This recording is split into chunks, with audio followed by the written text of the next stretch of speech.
Today we have a 2002 Toyota Sequoia 4x4 limited 4.7 motor. The customer says that the car overheated once or twice on him. The temp gauge isn't running consistent. So we're going to replace the thermostat on it. We're going to show you where that's located and how to do it. Okay, this is your 4.7 motor. Your thermostat housing is right here. It's kind of limited space, but not too bad. On the bottom, it has like a off-road shield made of metal. You can take that off and drain your coolant. I'm actually looking for the fastest way on this one right now.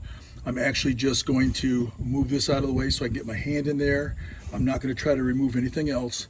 I'm just going to move this hose back. I'm going to lose a little coolant, but I got a bucket underneath it. And then I'm going to try to undo this one, and one down below. That's why I got to get the hose off of here and then replace the thermostat. Like I said, I'm going to try not to take this off. Hopefully I can get my hand in there. But I do have to take this apart real quick so I can move this so I can get my hand in there better. And next thing I do is undo this clamp here.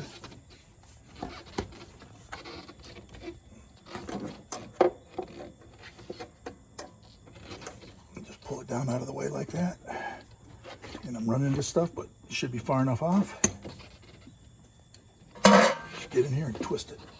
And the coolant's low anyway, so hopefully there's not much in here. Okay, and then you push this back over here off to the side so you don't lose any more coolant. I'm going to use this one right here. It's got a little limited there, so I don't have to worry about bumping into stuff as much. This happens to be a 12. And they're going to be tight, but not that bad. Not like it's holding the car together. There's only 3 of these.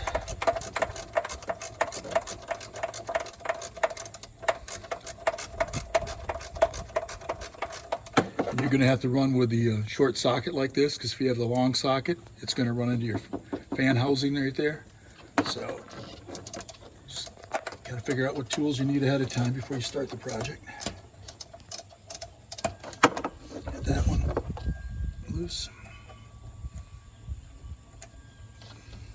I got the bottom one there, I got this top one, and I got this last one done here.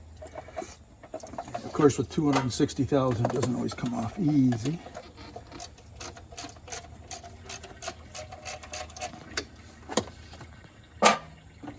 You can hear some of the coolant still dropping in the bucket down below. Okay, pull this off right here. Okay, and we got, hopefully got enough room. Move the fan around, it pulls right out, just like that. And that's what it looks like. It's got this rubber gasket right here. This is your thermostat. This is the thermostat. This actually has like a little air valve on the top, so you got to make sure that that's sitting up at the top. Sometimes when you order your thermostat, it comes with a gasket on it. This one didn't, so you have to make sure that you also get the gasket. Otherwise, you can't reinstall it. Okay, so that looks like it. Looks like it's the same size as the other one. What it is when the car is cold, this is closed. Once it starts to warm up, the spring retracts like that. It starts to retract and open up, allowing more coolant to flow through to cool your motor. You see this surface has nothing on it. It's clean.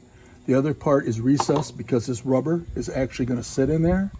And this has got to be up, like I said, that helps the air to escape. And I'm going to put it right there. And it should just sit right like that until I get the other part on it. Now there's a little bleeder right here.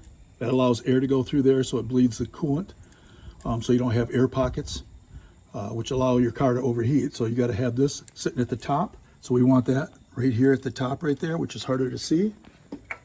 And then we can put the cover back on it. Once you get that, you put the cover on it, and you're going to you only got 3 little nuts.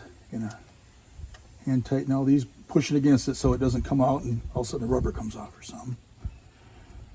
Get it a little snug on every one of them.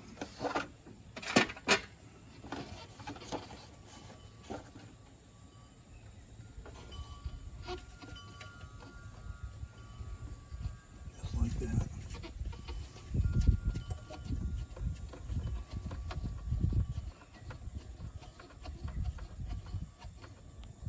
Okay, we won't show the bottom one because you won't be able to see it anyway, so same principle. You already did the bottom one. And again, I'm using this small ratchet just because of limited space. I'd be hitting everything. tighten that one. And you don't need that much pressure on these. That gasket will do everything for you.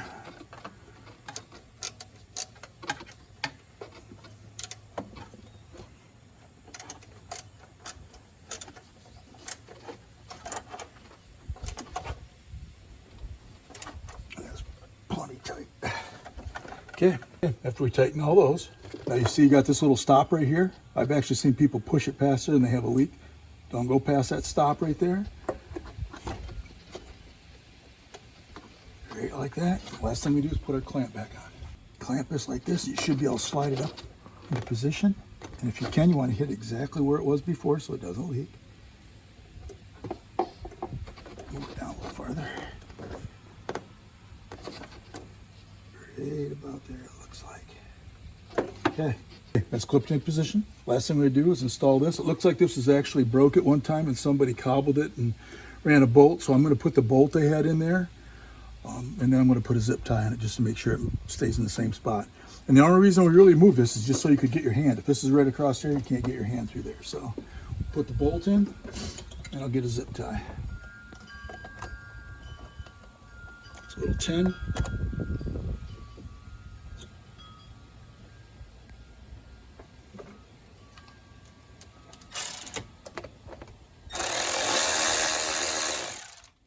Like I said, this right here is actually broken.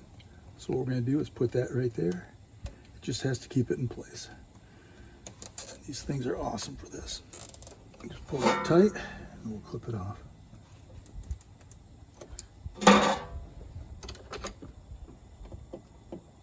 Okay, now it's not going anywhere. Now you can see on this one's for Asian. This is good for any make or model. I've never had a problem with the Napa brand using it on any car, but you can see this one is specifically made for Toyota, Nissan, all that kind of stuff, so I'm going to put that in there. But you can use either one, that's up to your discretion. But we're going to fill that back up, and then we're going to start it and check for leaks. So really, that's all it takes to do a thermostat on a 2002 Toyota Sequoia with a 4.7 motor.